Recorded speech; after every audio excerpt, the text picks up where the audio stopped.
یزید حج بیت اللہ کے بعد مدینہ المنورہ آیا اور شراب کی ایک مجلس بپا کی۔ حضرت امام حسین رضی اللہ تعالی عنہ جب وہاں پہنچے تو شراب کی پھیلی ہوئی بدبو کو محسوس کرتے ہوئے فرمایا، یہ بو کیسی ہے؟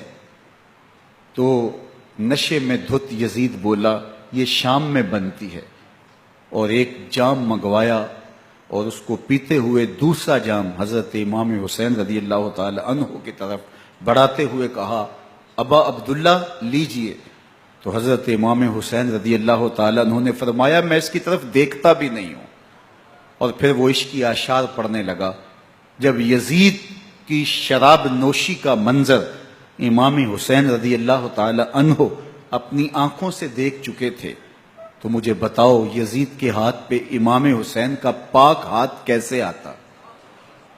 حضرت امام حسین رضی اللہ تعالی عنہ جس ماحول میں پلے تھے، جس ماحول میں پرورش پائی تھی، جس ماحول میں رہے تھے، وہ پاکیزہ اور تقدس مآب ماحول تھا، اور یزید کبھی اطراف دمشق میں، کبھی غوطہ میں، کبھی الخضرہ محل میں، اور کبھی کہاں اور کبھی کہاں داد عیش دیتا رہا اور لہو و لعب کے اندر مصروف رہا، اور اس کی زندگی ان چیزوں سے عبارت تھی۔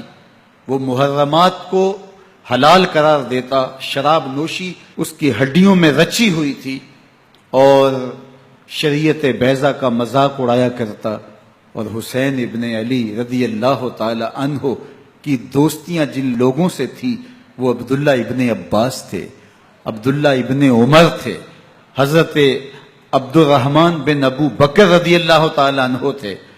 یزید تو جوا کھیلتا رہا، یزید تو قمار بازی کرتا رہا، یزید تو شراب نوشی کرتا رہا، اور حسین ابن علی مسجد نبوی کے منبر میں حضور کے پہلوؤں میں بیٹھتے رہے۔ اللہ اکبر! حسین کے لیے پیغمبر کے سجدوں کو طول دیا جا رہا ہے۔ حضرت سیدہ فاطمہ الزہرا رضی اللہ تعالی عنہ کے گھر کے قریب سے گزرے تو حضرت امام حسین کے رونے کی آواز آ رہی تھی، تو آقا کریم علیہ السلام نے فرمایا کہ فاطمہ، حسین کو چپ کرواؤ، الا تعلمی ان بقاءہ یؤذینی، تو جانتی نہیں حسین کا رونا مجھے دکھ دیتا ہے۔ حسین ابن علی کو حضور رونے نہیں دیتے تھے، ان کو دکھی نہیں ہونے دیتے تھے، کیونکہ رسول اللہ صلی اللہ علیہ وسلم جانتے تھے کہ یہ کتنے دکھ سہے گا، کتنی تکلیفوں سے گزرے گا، اور کتنے مصائب سہے گا۔ زمانے نے وہ گھڑیاں بھی دیکھی کہ حضرت حذیفہ بن یمان رضی اللہ تعالی عنہ فرماتے ہیں کہ میں حضور کی خدمت میں نماز مغرب کی ادائیگی کے لیے حاضر ہوا، اور میں نے یہ اجازت خاص طور پہ اپنی ماں سے اس شرط پہ لی تھی کہ امی آپ مجھے اجازت دیں، میں حضور کی خدمت میں حاضر ہوتا ہوں، مغرب کی نماز بھی ادا کروں گا، اور پھر حضور سے عرض کروں گا حضور میرے لیے اور میری ماں کے لیے بخشش کی دعا کر دیجئے۔ ماں نے اس شرط پہ اجازت دے دی اور میں حضور کی خدمت میں آ گیا، نماز مغرب ادا کی، سلام پھرا، لیکن حضور عبادات میں، ذکر میں، نوافل میں ایسے مشغول ہوئے کہ میں آرزو رکھنے کے باوجود بھی عرض نہ کر سکا۔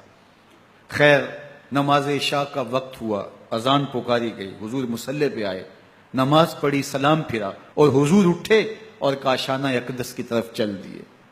اب میرے دل میں یہ خیال رہ کے آ رہا تھا کہ ماں کو کیا جواب دوں گا، میں تو حضور سے بخشش و مغفرت کی دعا کروا ہی نہیں سکا۔ جب حضور چل پڑے تو غیر ارادی طور پہ میں بھی حضور کے پیچھے چل پڑا، تو حضور نے رخ پھیرے بغیر فرمایا، من ھذا، میرے پیچھے پیچھے کون آ رہا ہے؟ پھر خود ہی کہا، حذیفہ تو نہیں؟ تو میرا دل دھڑک رہا تھا، قلت نعم، میں نے کہا جی حضور میں حذیفہ ہوں۔ فرمایا، ما حاجتک غفر اللہ لک ولامک، کیا کام ہے؟ اللہ تجھے بھی بخش دے، تیری ماں کو بھی بخش دے۔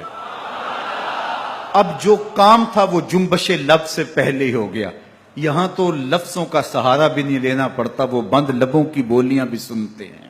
اقبال بولا ہے، فروغت صبح آثار و دہور، چشم تو بی نندائے ما فی الصدور، تیری نظر تو سینوں کے چھپے راز بھی دیکھتی۔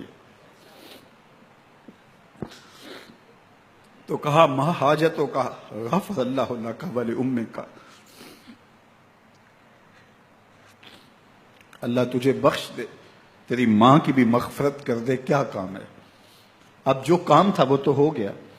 تو میرے حضور نے ارشاد فرمایا حذیفہ سنو، ابھی ابھی ایک فرشتہ آیا ہے جو اس سے قبل دھرتی پر پہلے کبھی نہیں آیا، آج پہلی مرتبہ اللہ سے اجازت لے کے 2 کام کرنے آیا ہے۔